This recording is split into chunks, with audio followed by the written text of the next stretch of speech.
Good morning, Chris. Season 3, episode 39, Decoded Podcast. Summer school. Summer school. Yes, summer school. So let's drop right in Okay. to what we were kind of talking about a minute ago. I have a cell phone. And hello to all our listeners out there. Oh yeah, hello. Hey, Carlos. Hey, Carlos. Or maybe do you think maybe Ramona? Oh, maybe Ramona, maybe Brad. Let's say hello, Brad. 3 weeks from now, when you get around to listening to us. Hi, Brad. But to the future, we're saying hello to the future. There's also the creepers who are listening that won't tell us they're listening until you're in conversation with them and they say, I know that already. Wait, so what's the code word? Do we say it now or say it at the end? I don't even think it's so, I don't know. You want to spit out a code word in the first minute? Go for it. So they could get off easy. They could say, yeah, I listened to your podcast. We're like, really? What's the code word? And, we dropped it in the first minute, 42 seconds of it. Code word. The code word is AI. Oh, okay. AI. Yeah, the code word for this episode is AI. Got it. Okay. Okay, thanks. So this is my cell phone. It's not the school board cell phone. Jimmy down the street doesn't pay for this cell phone. I pay for this cell phone. It's my cell phone. And I don't like giving out my cell phone number to people. And I know some people give out their cell phone number freely. And I think it depends on your context, depends on your prior experience. I know the younger generation, I'm generalizing, okay, so please forgive me. The younger generation. I love that statement, the younger generation. They operate using this solely. Yeah. And so I understand that their cell number is just provided to whoever they want to provide it to. Me, on the other hand, it's not happening because this is like my private world. So, and I'll tell you a little bit more because I prepare myself for my world. So I'll give you a great example of a time when I really wanted somebody's cell phone number because I wanted to communicate with them, but I was not going to force it upon them because I understand how I feel about my cell phone number. So here's the story. And by the way, if you're my buddy and you're listening, you have my cell phone number. Don't give it out to anybody else without talking to me first, please. I would really appreciate that. I think that's a common courtesy. I think if Shref hits me up and says, hey, Roland, I need to get into contact with Chris. I know he's dropped Twitter and his email for the summer. Bad example, because I think Shref actually has my number because we did the taco. No, but I get what you're saying. Yeah, we met up for tacos when I was down in Florida. So I'm actually gonna share the count. I'm gonna share a story based on yours. But yeah, just to put that in there. But the example stands. Somebody who has it, don't give it out freely. Right. And if you say to me, hey, I need Chris's cell phone number, I'll say, hold on a second. Let me hit Chris up and let him know you want to talk to him. And if Chris is cool with it, he'll either contact you directly at this point or he'll say, yeah, give him my number. So, and this happened to me recently. And the good news is that it happened and nothing bad came of it. So that's good. But it could have been a situation where someone gets my number that I really don't want them to have my number. And you know what's funny about that? Some people do have my number and they've used it out of context. So some people have my number from my kids' sporting teams where they ask you for your number so that they can communicate with you quickly. But then that experience ends, but they continue to use your number for non-sport related reasons, whatever the reasons are.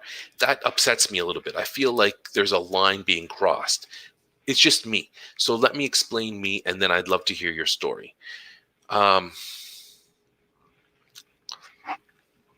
I lost me. I think what I was just basically going to say, I don't think it's cool to enter into a world that people don't want you to be part of. So there's a teacher at school, and I've known him for many years, but now we're working together. and we're communicating back and forth via email because I didn't give him my cell number and he didn't give me his cell number. And then we start getting into this whole work to rule situation, the strike action and stuff. And we want to meet up. Like, one day we said, hey, let's meet up for breakfast before we have to go and strike or whatever. And we're like, okay, cool. So at one point I say to him, hey, I know I haven't given you my cell number. How do you feel about exchanging cell phone numbers? And I got the vibe that he wasn't cool with it. And so right away I said, that's no problem.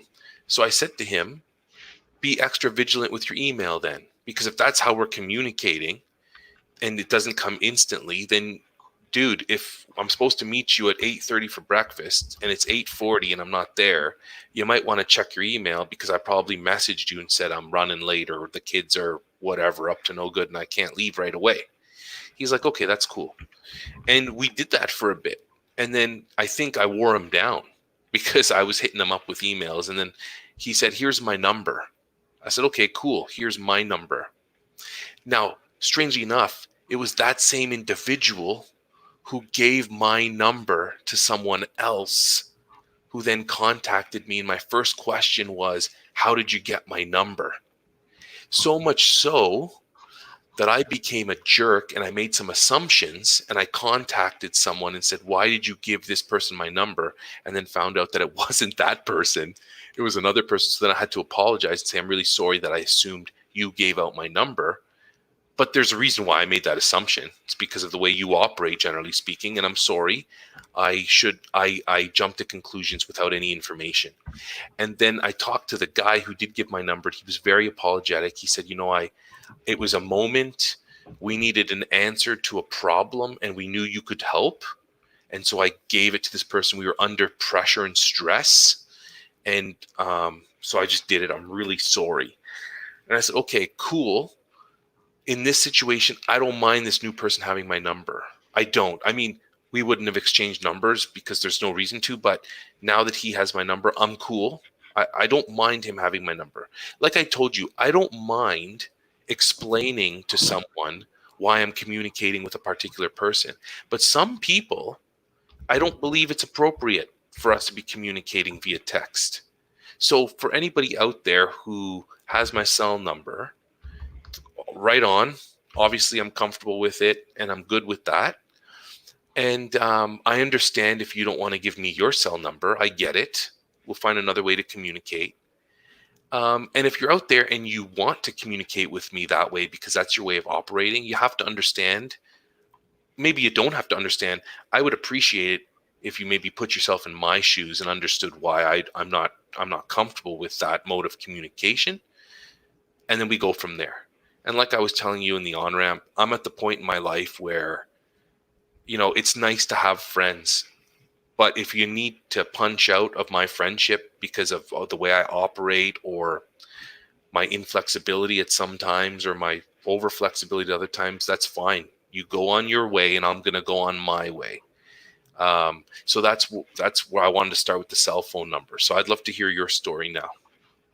Well, it connected with this, and I love that you called it the Shref connection. So I think I don't know, it was last year or the year before, knowing that we were going on a vacation and heading down to Florida, I thought, we're gonna be in a space going down to Universal, gonna be, I think, close to Schreffler, and I said, I'll send him a message on. I think we did Twitter DM. And to be honest, now that I'm thinking about it, I don't know I don't know. He'll say whether or not that he has my phone number. He has contact details. He has contact details and has used contact details either through social media or my phone number that are a layer deeper than the average just social media connection. If that makes sense. Like it was more intentional to meet up kind of information that was shared. So if we were DMing, I guess that is still a little bit more personal, not as personal or let's say as intimate as doing, knowing a phone number.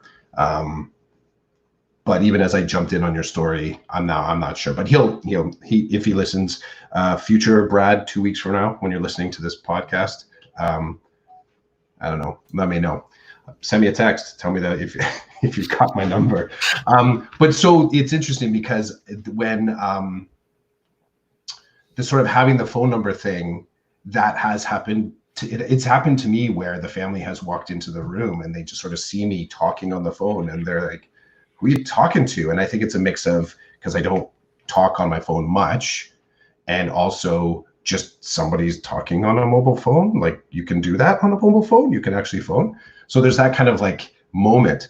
But the other funnier thing that kind of played out, and it's kind of the other side of, it's sort of how I built relationships through using technology, is that there was never a question in my mind when I knew we were going to Universal that that there'd be a problem with me connecting with Brad, and who knows, maybe grab a drink, we could talk a little bit, maybe grab a bite to eat. The way the relationship looked on the inside, my connection with him, it made it reasonable that you land in a city where someone that you've met online lives, and you kind of go, okay, let's see if we can meet up and have a chat, or if we can't, cool, but you're going to ask. That looks entirely different on the outside. So I mentioned this long before when we were going down, and we're going down, we're talking about the things. I had the conversation with the family. I said, well, by the way, I'm going to meet up with a friend. I'm not quite sure what it's going to look like. We just go hang out for a couple hours. So what day would work best? We didn't quite nail that down. So we figured out the day as a family that would be more likely that I could sort of skip away for a couple hours to go do this thing. But it was interesting because I left in the afternoon. It was like, I don't know. It was sort of like a late afternoon thing. I think they were going back down to the pool, or they were going to go for a bite to eat or something. And let's say 4 o'clock.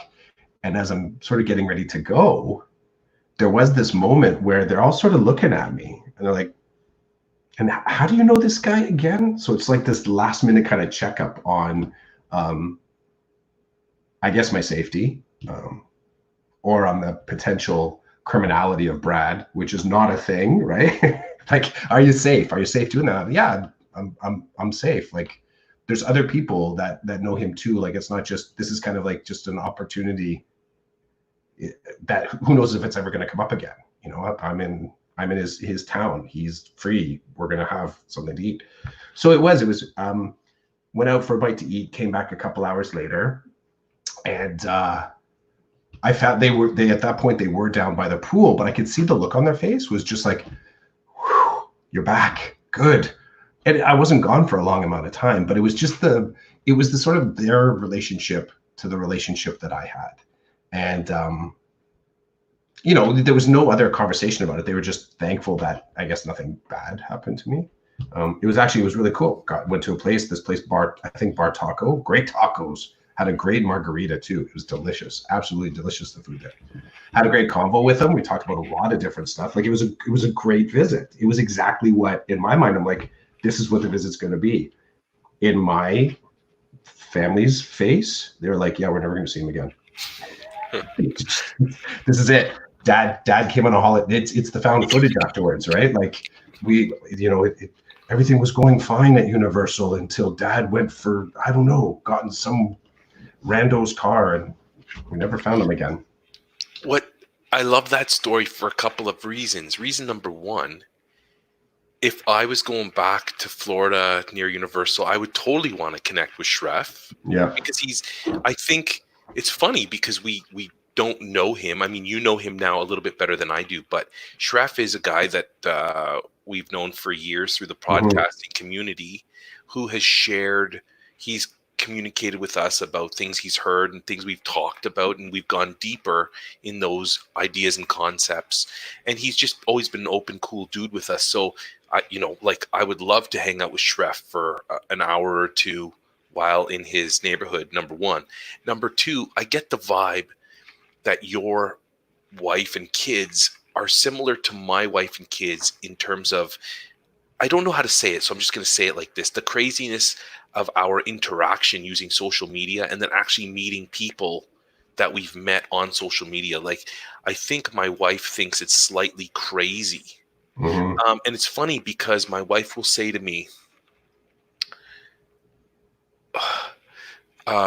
So there's a teacher that works for the public board, and she is a huge Tragically Hip fan. And the summer that the Hip went on tour again for their final tour, knowing that Gord didn't have much time left to live, my wife and I were lucky enough to go to one of the Toronto concerts. And then I was kicking myself after because I didn't buy a poster. I got a t-shirt, but then I'm like, I should have gotten a poster. It would be a great artifact to have on the wall, and I could talk to my kids about it in company if I ever let anybody into my house. And so I contacted, her name's Kim. I contacted Kim and I said, Kim, if you're going to, and she was going, like, I don't know how she did this, but she was going to multiple Hip concerts in Ontario. Like she was, she made it happen. She was going to a bunch of them. I said, hey, if you're going to hit another one up, will you get me a poster? And I'm happy to reimburse. I'm really sorry I'm even asking you, but I know you're probably going to be going. So if you do, she's like, yeah, no problem. How many years ago was this? Like a long time ago. So like 3 or 4 years. She got me a poster. And then she messaged me. She's like, I got you the poster. Let's arrange a time for pickup. Years passed. And then recently she hit me up and said she was cleaning her space and she saw my poster and she still has it if I want it. And if I don't want it, it's okay. I do want it. I did want it. And I felt bad. I'm like, this person used her money to buy something for me. And I have not reimbursed this person. So like total doofus thing on my part. I should have paid her right away. And I did in fact say, if you courier it to my school, I'll send you an e-transfer. So just let me know. And for whatever reason, she never sent it my way, which is fine. So I never paid her, but I should have just said, tell me how you want to be paid, because at the very least I should pay you, because you should get your money back for sure. And then I'll get the poster whenever. So there was a bit of talk recently about it. And one day we had to go to Cambridge. She lives in Cambridge. One day we had to go to Cambridge. My wife was buying something from a store in Cambridge in this whole COVID time. And so I said to my wife, okay, well, hey, if we're going to Cambridge on this day at this time, I'm going to message this person and I'm going to let her know that we're going to be in Cambridge. So we're going to swing by her place. We're going to pick it up. So my wife's like, okay. So I make all the arrangements and everything. And then when we went to Kim's house, I went to the door, I got the poster, and she came out, said hello. It was just like a perfect socially distant thing. And I got in my car, and the first thing my son and my wife say are, how do you know Kim? Right? Because to them, they're like, we just came to a stranger's house that apparently you know this stranger, but we don't know this stranger. And I said, okay, where do you want me to start? Like, Kim works for the public board, so she's a teacher. Kim has gone to the EdTech summits, which I've gone to as well. I presented at them. She's on Twitter, so I know her from Twitter.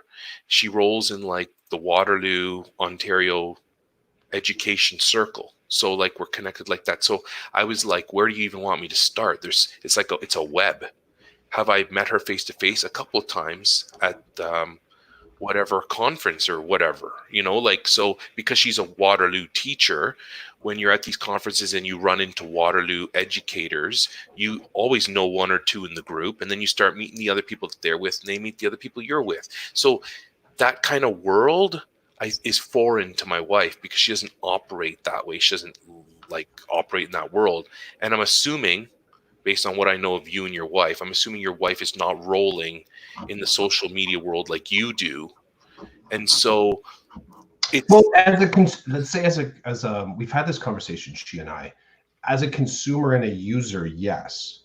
But the other, like, what she doesn't do, and it's just how she chooses to use social media, is that she has used her platforms to connect with people she's already met in real life, and connect with and sort of build relationships based on that. So, friends from high school, people that she's met at conferences, and someone that she starts with in real life kind of tether.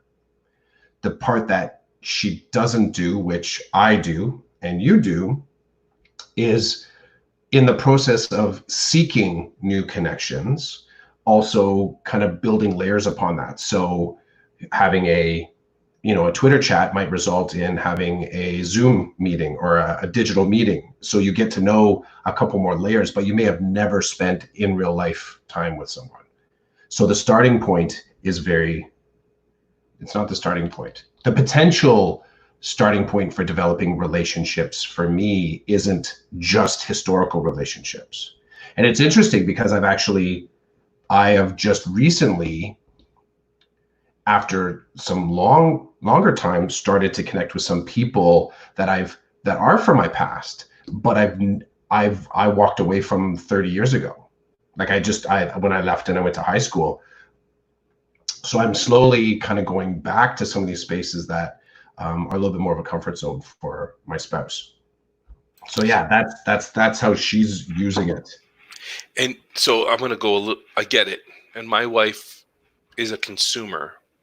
She's not connecting, but she's consuming for sure here and there where she needs to.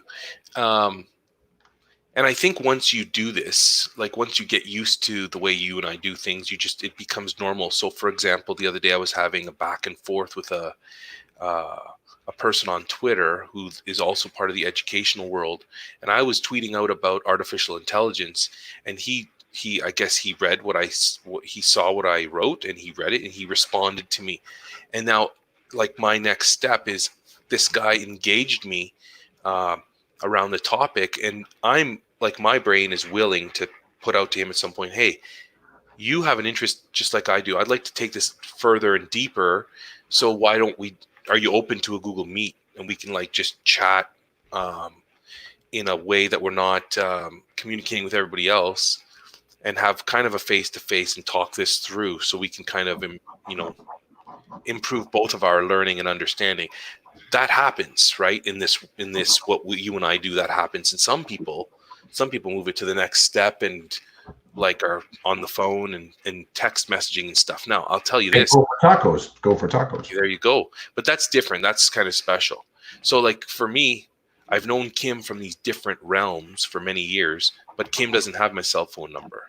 Mm-hmm. And I'm not interested in giving Kim my cell phone number. So you can see that there is this line for me. The cell phone number really is like it's like a hard wire, a main line to my world, and that's like, I feel like that's my place, and I'm not giving away. Now, I'll tell you a pet peeve of mine. If I were a principal, I would be more open to provide the cell phone number of the mobile device that I've been given as a principal, because I feel like in that role, in that position, there are people who may need to communicate with me, and they may need to do it quickly. And it does open the door to the people who do live by their cell phone, right? Like, so we do know people, you and I both know people that don't have a landline. Mm-hmm. All their communication comes through their mobile device, and they may be comfortable to send text messages to their supervisor about whatever issue or whatever's happening. So in that realm, I don't see that as my private world. I see that as that's part of my work world. That's part of my role as a leader. And so it's made available. It's made available to people to communicate with me based on that world. Now, here's my pet peeve. I've had principals who refuse to give out their cell phone number, or they do give it out, but there's like restrictions on it. So they put restrictions on restrictions, even though they're in a position where, in my opinion, their position is like it's an open public position, and they put restrictions on it. I guess you could argue that everybody has their own perspective. That's fair and fine. And boundaries. Yeah. Like, here's the boundary thing. If I'm a principal and somebody's messaging me stuff that I think is offside or doesn't pertain or have any kind of connection to the work we do, then I would probably say, hey, I don't think what we're talking about now is appropriate anymore for this. Like, it's not appropriate for the positions we're in, and like the reason for this communication. And so I'm just going to put that down, kind of thing, right? Like, now I don't know what that would look like without being seedy. I don't mean it that way. I just mean it like, like a friendly, maybe. So if I'm a principal and my grade 6 teacher messages me and says, something's happening in their family world and they're not going to be at school on Monday, and okay, thank you for letting me know. Make sure you follow the procedures in terms of trying to get a supply teacher, and keep me updated on your family if you wish. I'll keep you in my prayers, and I'll do what I can to support you. So I think that's reasonable. But then, 2 weeks later, the teacher texts me and says, "It's Sunday. I'm going for a picnic. What are you up to today?"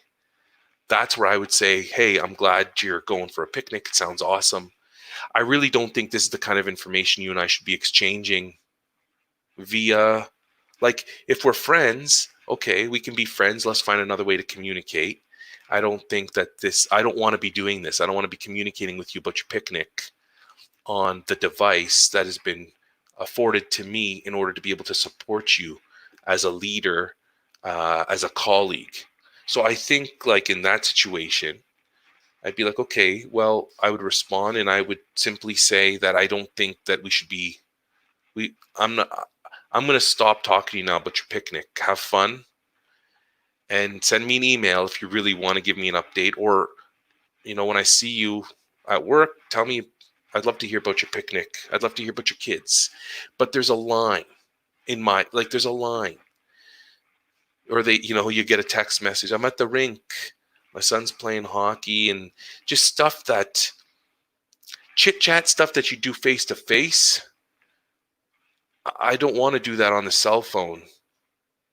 Text messaging, especially if I'm your supervisor, or I don't want to be texting my supervisor unless there's a relationship, right? So, like, I happen to have a friend relationship with my principal. He happens to be my friend, but there's a line. I'm not going to message him with, I don't know, talk that wouldn't be appropriate for work. I'm not gonna message him that stuff. So, but not everybody's like that. Some people will go right offside instantly because that's I perceive it as offside. They might not perceive it as offside. So again, I'm not giving out my cell phone number to just anyone. And let's talk about the landline for a minute, because like you said, if you're on, it's rare now for people to actually talk on a telephone, relatively speaking. And it happens every time you call my house. The phone rings, I answer it, everybody's doing the "who are you talking to?" without saying anything. They're like, so anybody who's listening to the podcast, you're not going to see the actions I'm making, but anybody who's watching the YouTube feed is like, what's Roland doing? But they're like, who are you talking to?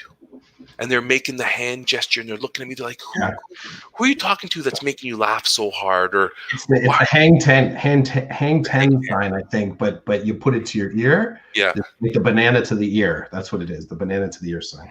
And during COVID, you're going to love this.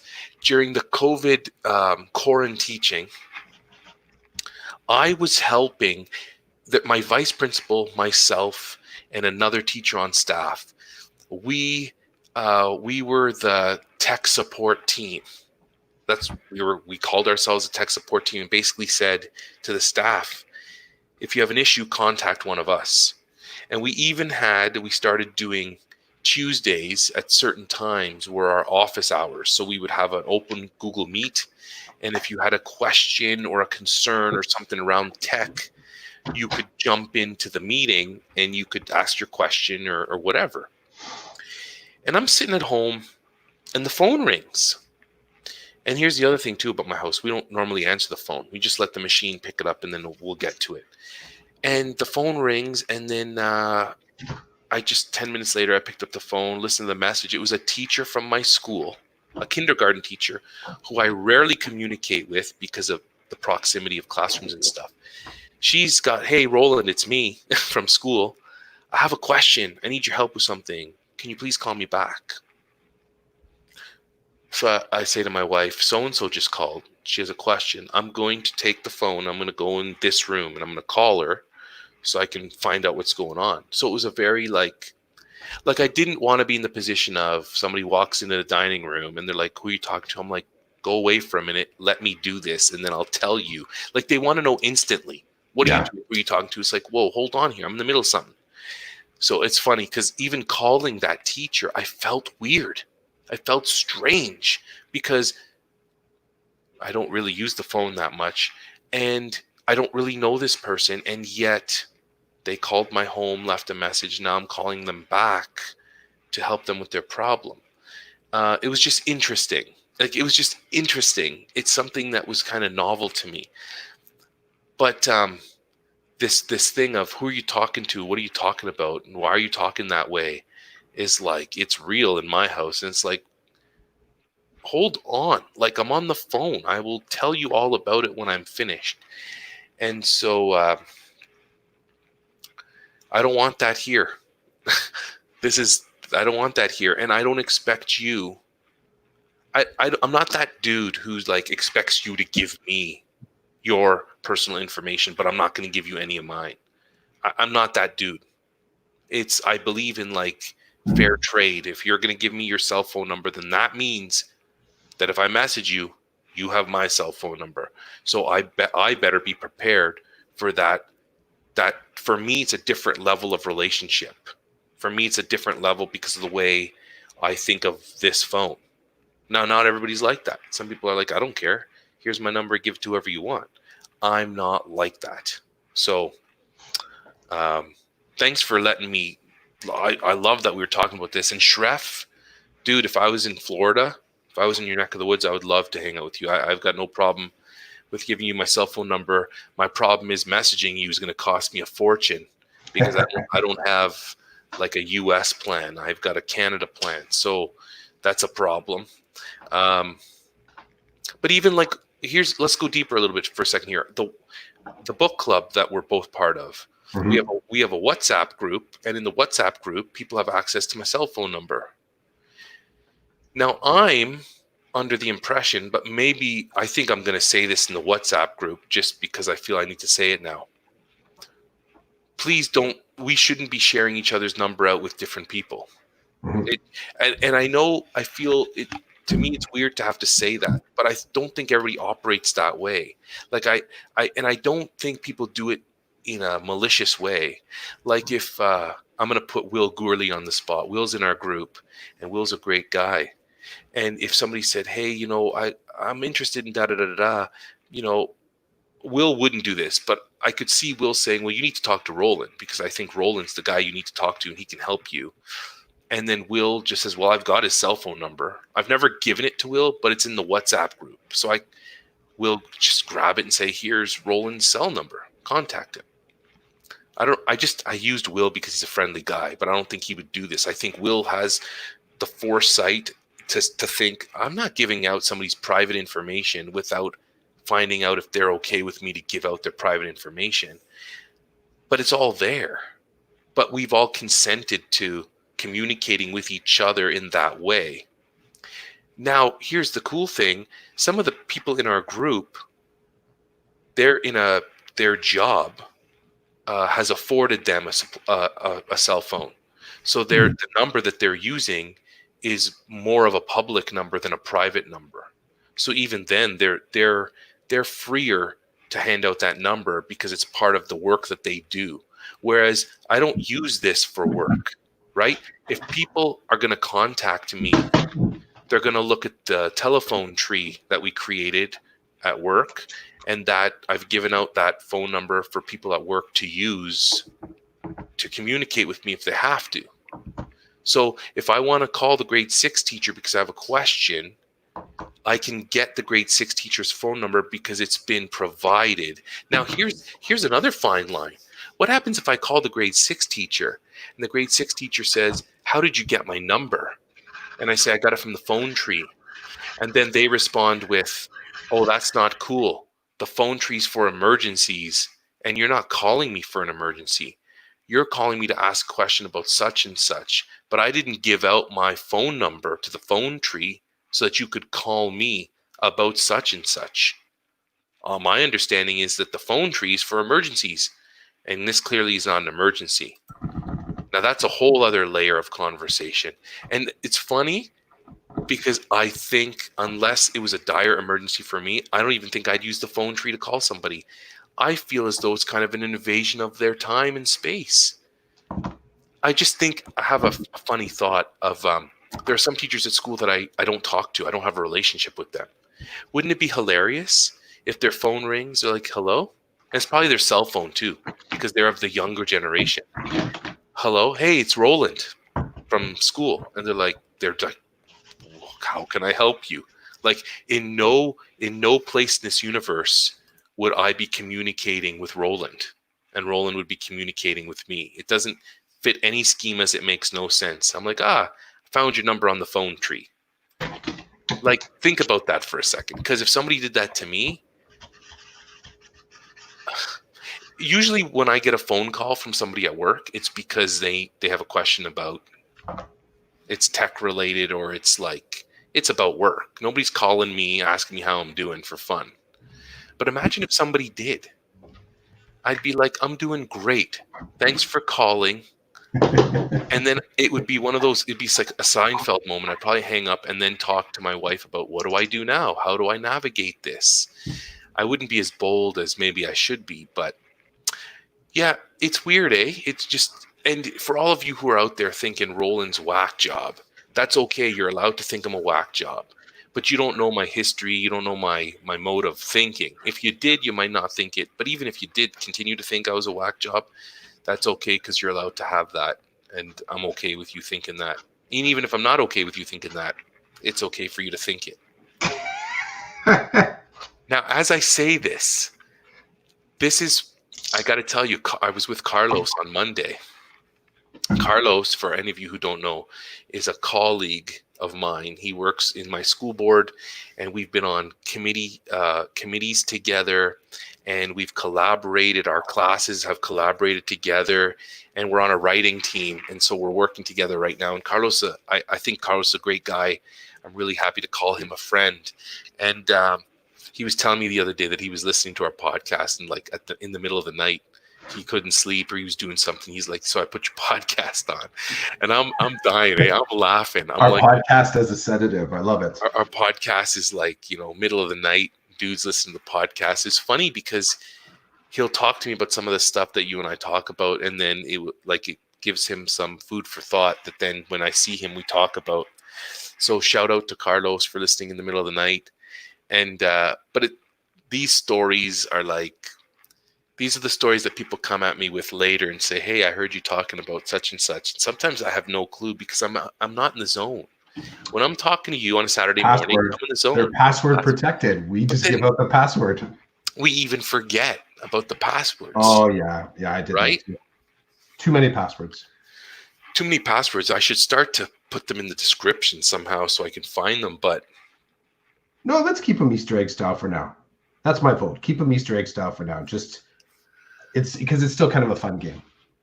Yeah, I guess. I want to land on that. I think here's what I think. I think that social media has convinced us that we're always accessible. I think that social media has taken, because the starting point, right? I think Facebook has taken heat for this, that the security and privacy features have, historically start with the taps wide open, and you have to work really hard to kind of customize that experience and create a lane for yourself, kind of create these micro communities for yourself, the spaces where you feel safe to be in social media.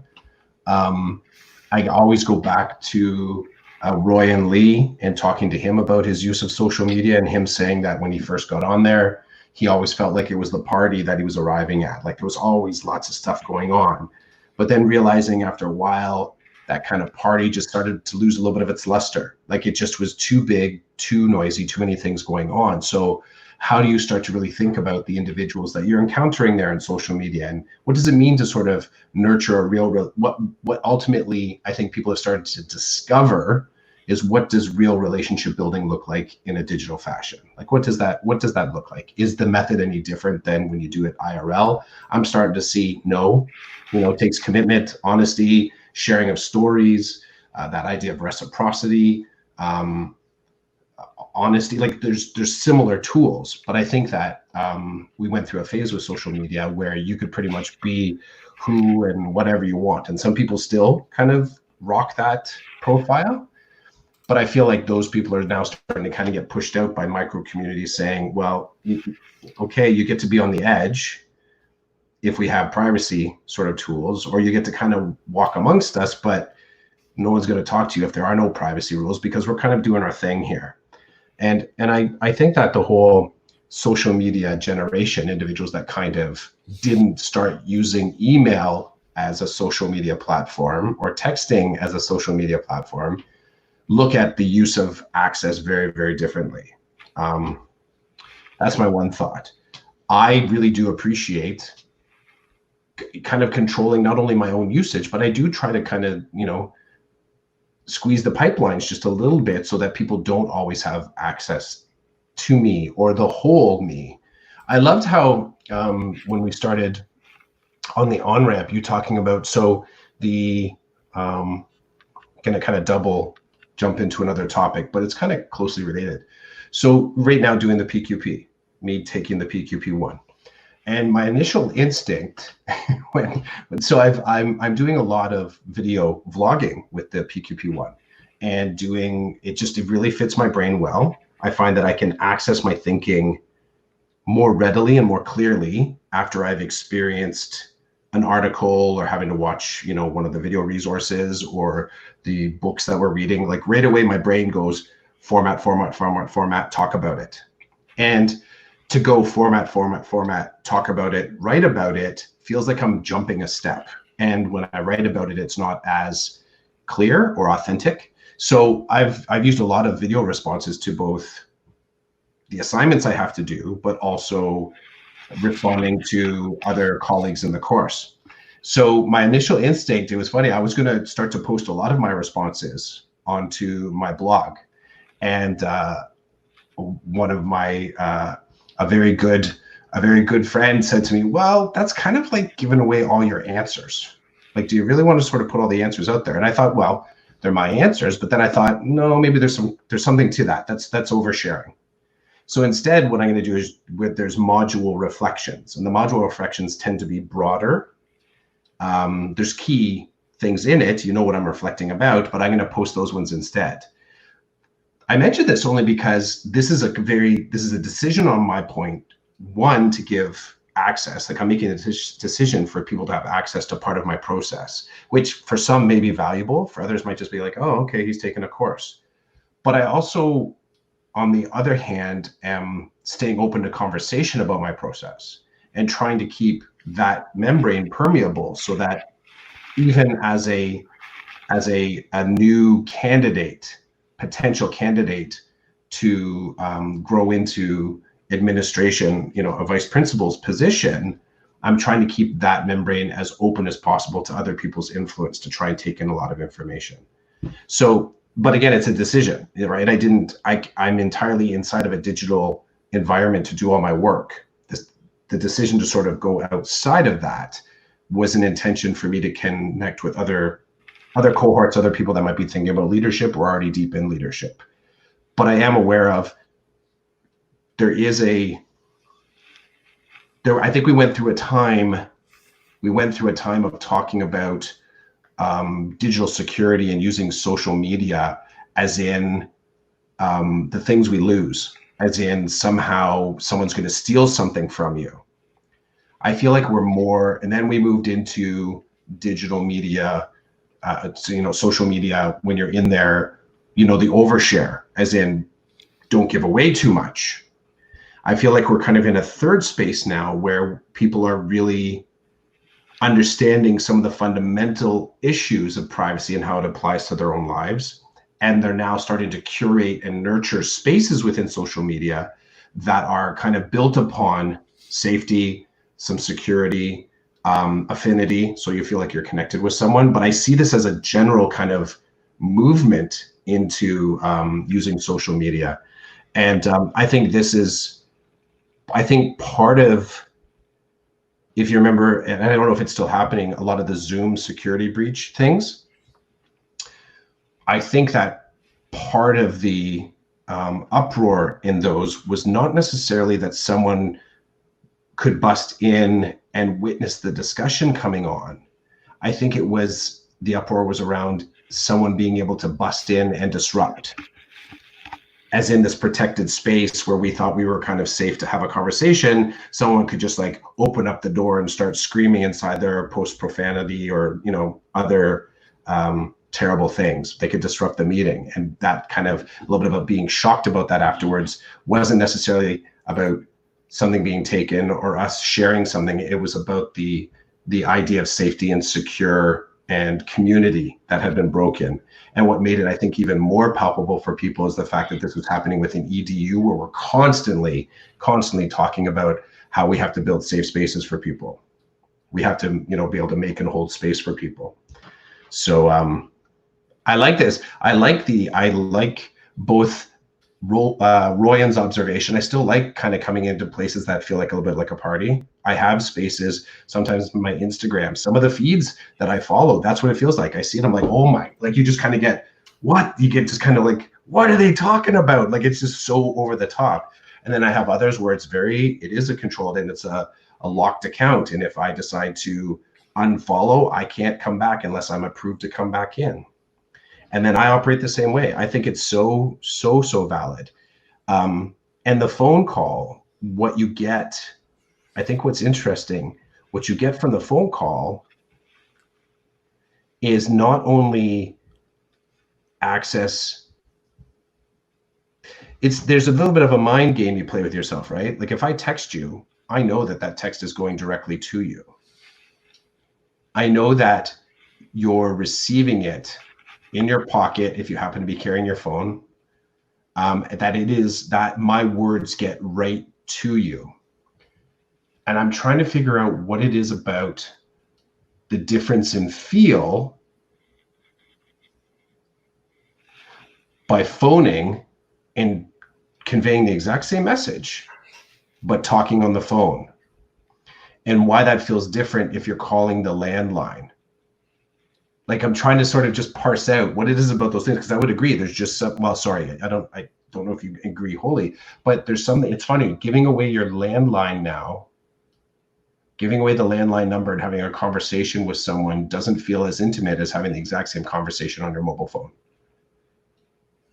Yet you would think that someone having access to your home phone would be the ultimate in intimacy, that they would sort of, because it's right in the heart of the home. It's a fascinating kind of like mind game, I think, we play with ourselves. Because I actually don't, it's funny, I'm on the other side. I almost never give out my landline anymore. And it's more for convenience. I'm just constantly giving out my mobile number. Here, call my mobile. And I often wonder in giving it, I remember you had mentioned EdTech, me doing a presentation at EdTech. Okay, I'm interested in what you would say about this. So you remember the EdTech where I presented about podcasting? And we did one of our episodes from there, right? Yep. In my presentation about podcasting, on the last slide, I included my mobile number. And I said to the people in the actual presentation, I said, you want to talk about podcasting or resources for podcasting? Text or call me. And I could see there was some people in the room that did exactly what you just did. So folks not watching, he, you know, with the deep sigh, he's sort of like, he's kind of rubbing his forehead and gripping his beard with his big man hands. Like, just what were you doing, Clef? But part of it is, that's just I will say that's my comfort zone. Could be naivete, but that was my space. That is my space in a lot of times where I think about if I'm going to help someone or connect with someone. For me, it's more convenient. Text or call me. Now, counter to that, I know that I have the tools to block someone, and it doesn't, if I have to change my number, I'll change my number. Like that's how I kind of look at that. And it doesn't give them any deeper access if I don't want them to. Yeah, I thought that would give you a good. But here's the other thing: in the crowd, when I put that up, there were people that had the exact same, like, what is he doing? And someone came up to me and said, I really appreciate it. I don't think I'm going to call you though. So somehow my offer was a command, like to call my mobile personally. And I'm sure in some circles that would have looked like a really shrewd business move. Like I'm almost making them uncomfortable. I'm like sort of not, it's not seen as an open offer. It's an intentional agitation. Like you're going to call me directly. And I could see that in some of their faces. Will's like, because Will Gurley was at, I think, one of the sessions, like, yeah, do it. Call this guy. Like, get in touch with this guy. He's a good guy. But I know that other people were kind of like, well, that was really weird. I don't think I've been in a session where someone said, call my personal number. So you're right. That destroyed me inside. Yeah, there was a cringe. There was a cringe there. You did what? But here's the thing too that would piss me off about you doing that to me. I don't want to call your cell number to get help from you. I gave Twitter. I gave my Gmail account. I gave alternate. It wasn't just the one path. Yeah. But imagine if someone says, here's the path. Here's my cell phone number. It's on me 24/7. I've got a pod in my ear and I've got my Google glasses on. You call that phone and my brain will vibrate. I will know you're calling me. I'm going to be the dude in the crowd that says, is that the only way? Because if that's the only way, I'm out. I'm not calling you, because calling you on your cell phone means that now you have access to whatever number I choose to call you from. Yep. That sucks. I don't want that. But I mean, I'm glad you gave out your other details, but it was in addition to. So. But I just wonder now, like today we finished the podcast, your cell phone rings and it's Jimmy from EdTech 4 years ago. Clough, I finally decided to start my podcast, and I've been holding on to your slide deck for all these years. Can you help me? Yeah. You're in. You've given that one. Like, I know when I've done presentations, I've said at the end of them, now that you've participated in this, you've been part of my presentation. I'm one of your help people for life now. You just need to give me the secret card that you got slide deck. Yeah, sometimes people don't know what to do with that type of thing. But isn't this in some ways also reflective of what we're talking about? Is that if you're going to build, again, stuff that messes with your mind, if you're going to try and build what feels like to you authentic relationships in digital spaces, at some point, if you're doing that, you could potentially end up in the situation that you and I are at, where we're going out for food together. We might talk on the phone every once in a while. We do a podcast together. Like this is the things that you become open to when you're building authentic relationships. There's authentic bits. All I'm going to say is, if you're doing that, because you and I didn't start building this in IRL, we started building the seeds of this were digital. But if you are doing it IRL, is it not? And I don't know where I have no expectation. Like, I don't know where our friendship's going to go. We keep meandering and doing different things and staying connected, which is cool. That is what I think is what's organic and intentional at the same time, and also abstract and, sort of no guarantees. That's what friendships are. If you're both in there just to sort of build together, you don't know what you're going to build next or where you're going to go with it. So if you do that in real life, and it's funny, I think that I've learned how to do real life relationships better by intentionally practicing skills in digital worlds. And now, so when I'm meeting people and I sort of meet them in real life, it feels very naturally for me to sort of flip the script and say, you're welcome to call me. You can text me. You can contact me on Twitter. I don't give out the Insta only because I find that I do hold the Insta more as like, my personal space a little bit. It's not locked down. I don't have it locked down for me, but I don't openly share it. So it's just like an unlisted link. I don't know what to say about what you just said. Okay. And it's a good thing, because it's almost like your statement about the in real life and the digital and how you make connections just hit me. It just smacked me in the face. So I'll tell you what I'm thinking. I'm thinking I spend quality time. Well, maybe that's the wrong word. I spend time with people in real life, face to face at work. but we don't text, we don't talk on the phone. Mhm. Me too. Me too. I will say that is me too. Yeah. So it's just an interesting world because, like you said, you and I met digitally, but then we did meet face to face, but we didn't exchange cell numbers like the first couple times we met face to face. It was an evolution. Yep. It was you know, a space on social media where you and I could go back and forth about ideas, family, friendship, and then it slowly started to it turned into a friendship, and one where, you know, I laugh every week because you and I talk to each other on Instagram, Twitter, text, WhatsApp. Like there's telephone. There's no one way Mhm.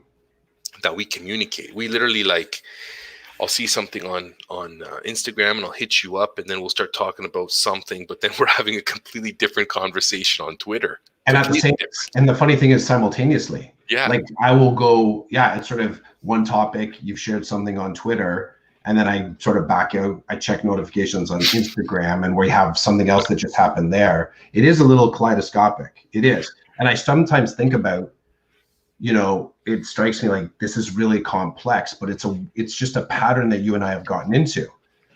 Like something pops up on my messages because you've texted me, and then you know, I notify you something on Twitter, and then one of us likes something on Instagram. It's just kind of flowing from different spaces.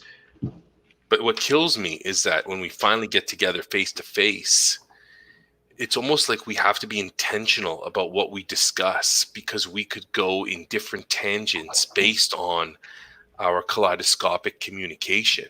Like when I was in Newmarket, and I have to say, bro, I don't know if did we talk about that on the podcast? I don't know if we did, but well, I think last weekend I was back home, we did our podcast, but Mhm. it was so much fun to go into your neck of the woods because I know you've been to Waterloo like I think 3 times. Yep. We didn't capture the first one. Did I capture the second and the third one? I think I did. Yeah. I think I Yep. did. Which now I'm bothered. I don't know where I put those videos. I want to find them because some of the people on my writing team saw the latest video and they're like, "That's awesome." I'm like, "This is nothing. I've recorded this 2 times before," and they're like, "Who was doing all the recording?" And I'm like, "I was." And they're like, "It seemed like there was a third party," and I'm like, "That's awesome." That's actually kind of a compliment, right? Yeah. Yeah, If I can make it so that it seems like the there's a flow. third party, I love it. But anyway, I was like, no, I did it all. And I'm like, that was nothing. You should watch the other two and see what kind of shenanigans we've gotten into 2 other times that were recorded. But it was cool to hang out with you in real life. It was cool to see you and chat with you and like break bread with you. And I feel like our conversation shifted at every location. So it was like arrive at a location, order the food, talk, eat the food, talk, get in the car, go to the next location, get out of the car. Maybe some of the last conversation comes in, but generally it was a different conversation each time Mhm. around kind of different ideas or things. And then when it ended, it's like, it's over already. Like it's weird, eh? But Yeah. it worked. This worked for us, right? There are some people I meet online that I never would want to sit down and I've not invested the time, nor would I want to, in getting to know them better. And there are some people that I would love to get to know better, but there's not enough time. There's not enough. I'm not willing to make certain sacrifices to get to know them better. And Yeah.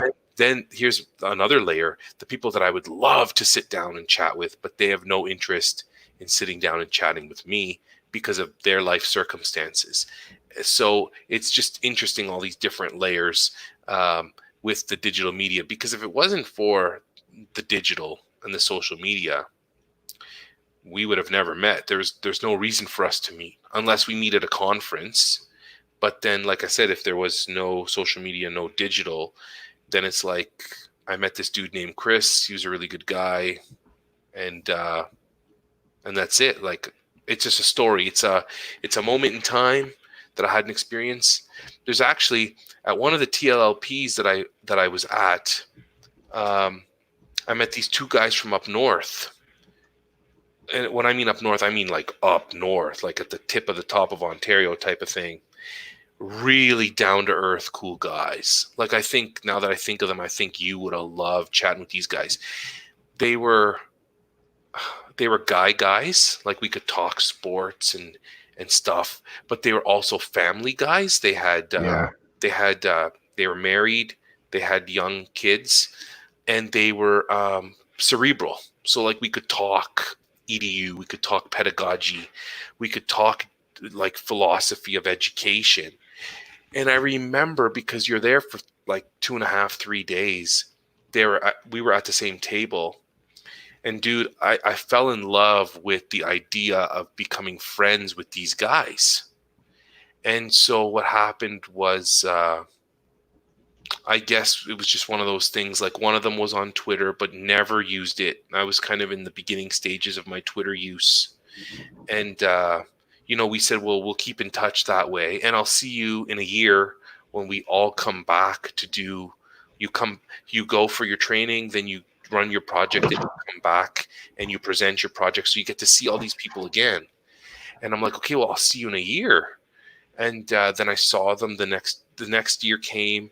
The one guy couldn't come. He couldn't get away from his family for whatever reason. So I was like, shoot, I'm never going to see this guy again, because he lives at the top of Ontario, and I don't have his email. But I was thinking, this is a dude that I would invest my time in, that I would sacrifice time to get to know him better and to become a friend, if this was the way it was to work.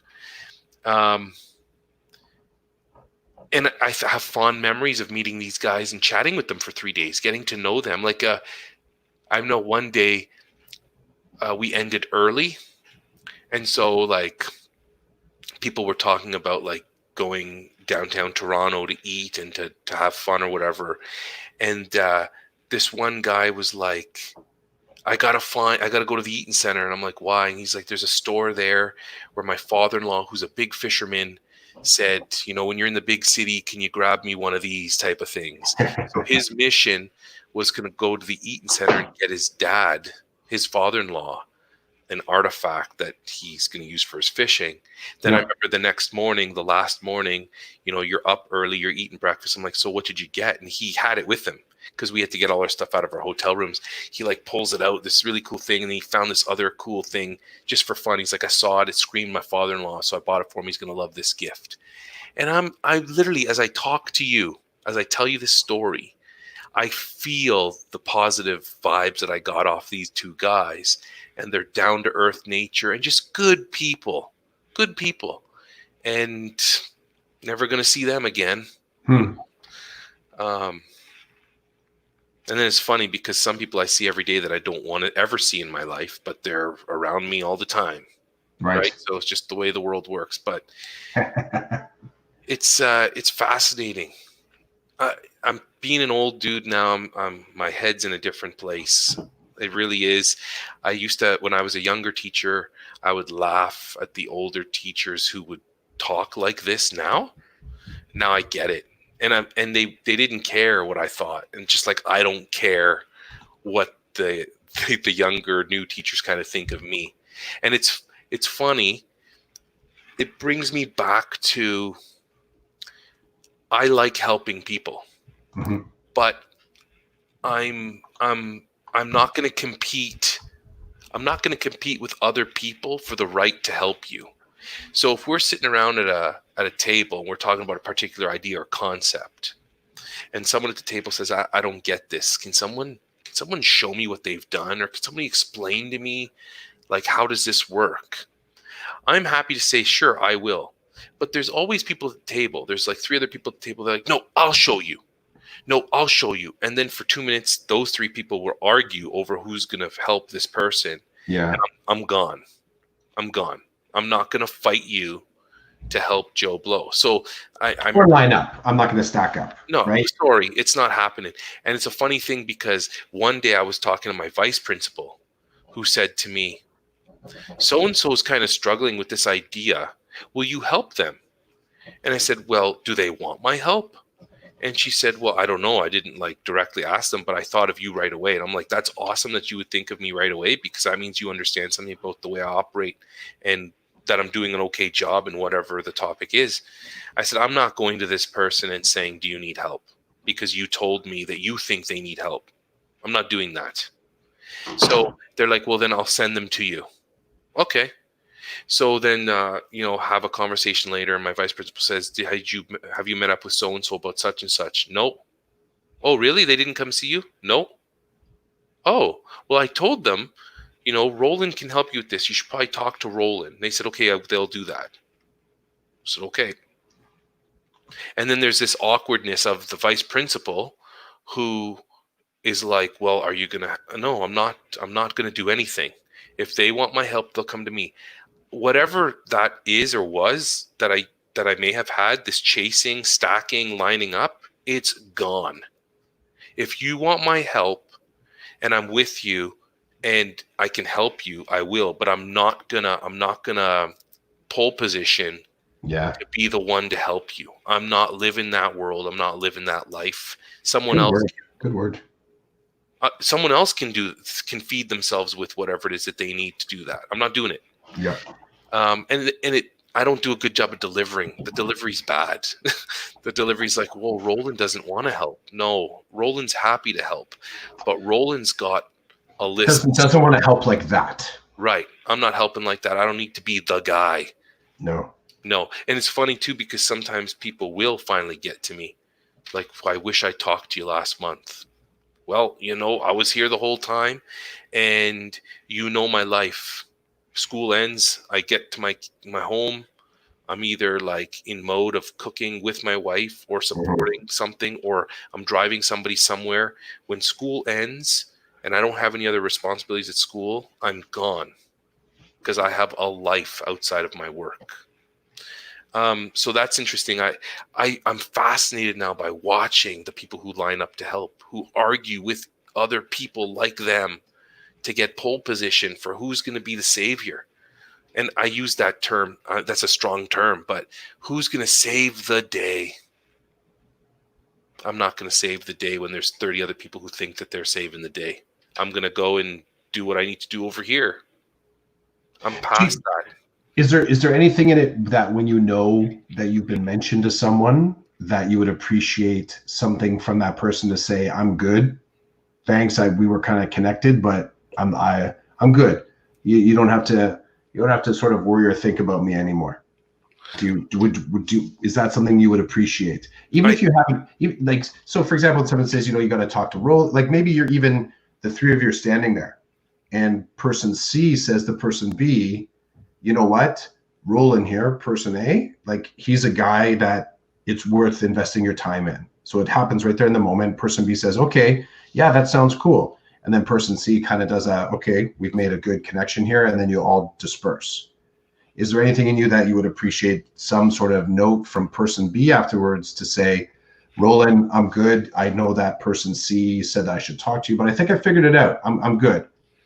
No, I don't have that expectation. Usually what would happen, I tell you right now, in that situation, I would say to person C, after person A says, hey, to C, you should talk to B, I would say, yeah, you know where to find me. You know where to find me. It's almost like there's something inside of me that dies when I go to help someone who says that they wanted my help, and then I go to help and I find I'm doing all the heavy lifting and they're not really doing anything to absorb anything that I'm giving. And Gotcha. it does something to me. And I have a great example for you that it broke me a little bit. So I'm not going to name names, and I'm not even going to tell you the type of technology because then it'll give it away.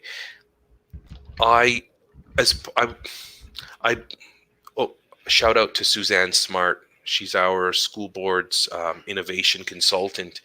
And Suzanne runs this amazing PD for leaders, so principals, vice principals, around innovation. And the way it's set up And she's opened it up in the last couple of years to educators, to innovative educators who want to be part of this group, of the innovation and leadership group. And so my response to Suzanne, who's always very giving, is I would love to be part of this. And the way it turned out was, so she had some dates of meeting days where the leaders would get together and they would plan out what they were going to do, like a leadership and innovation type of project that they were going to focus on or be aware of in their schools and kind of work with as like how to become more innovative. And I could never make the days and the times that she had. Like, oh my God, William always had, it was either baseball or hockey. Like it was, and it was, I can't miss those things. I want to be with my kid at those particular times. So I said to her, well, what can I do? Because I wanted to show her I'm not just here to soak things up. Like I want to participate. How can I do that? So she, she would tell me this is what you missed. And it was awesome because I was able to connect with another teacher that was a teacher, not a vice principal yet, who was participating. And between the two of them, I was able to get a vibe of what I could do to move forward. So that's when I started my innovative leadership thing that I did on Decoded Podcast. I think I posted 3 videos over a span of maybe 2 months of my process, the project I was going to run at school, and how I was going to help my colleagues innovate, and how I was going to lead. They were going to learn how to innovate, and so I was going to learn everything. And so I put out to a group of teachers, hey, I'm doing this thing. We've got these tools in the school that aren't being used. I would love for you to come to my class and watch me use them. I would love to go to your class and show you what you could do with them, with your students, depending on the curriculum. Like, I was really wide open. And I even said, I'm totally willing to give away my planning time. So I'm willing to give my time up to come to your class, to teach you, to teach them, to do anything I can to assist in helping you become more innovative and helping me become more of a leader. A couple people jumped on, and this one person kept saying, yeah, I want to be, and I kept giving energy to that, but they never did in the end. I expended a lot of energy and they never took any of it. And it did something to me. Like, it broke me, but it also taught me about leadership, that sometimes the best leadership is to provide opportunities and step away and go and do your work where your energy is needed. And when somebody will come to you, and then you get to know people. Sometimes people won't come to you, but then you get to know them. So you know that you need to go to them. But I'm not a principal. I still have a classroom of 20 kids to deal with and work with and teach and all that. I see principals as more the ones to do that. Anyway, it broke me. And so I did learn something about myself and my leadership style. I'm not lining up. Anyway, I know you got to take off. It was a great episode. No one's reached out. No one ended up contacting me after the podcast session. No one. So I don't know if there's any lesson learned there. It was just, again, it was in the moment where I thought I'll put this offer out there and we'll see what happens. So you're a good dude. Well, I think that might be just the heart of it, right? Like you just kind of put it out, and if someone decides to connect with you, it's on their terms, and they're coming to you when they need you.